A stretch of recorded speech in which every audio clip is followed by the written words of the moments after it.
Censor बोर्डाच्या अधिकाऱ्यांच्या विरोधात कारवाई करावी अशी मागणी मल्लिका शेख यांनी केलेली आहे।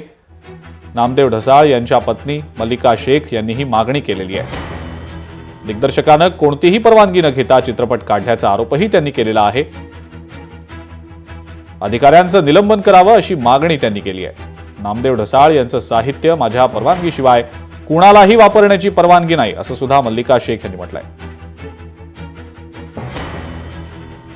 मराठी भाषा दिनाच्या दिवशी या लोकांनी नामदेव ढसाळ कोण आहे हे विचारणारी मुद्दाम दरपोक्ती करणारा माणूस त्याला ताबडतोब त्याचं निलंबन केलं पाहिजे आणि मी आता तीव्र शब्दात निषेध करते।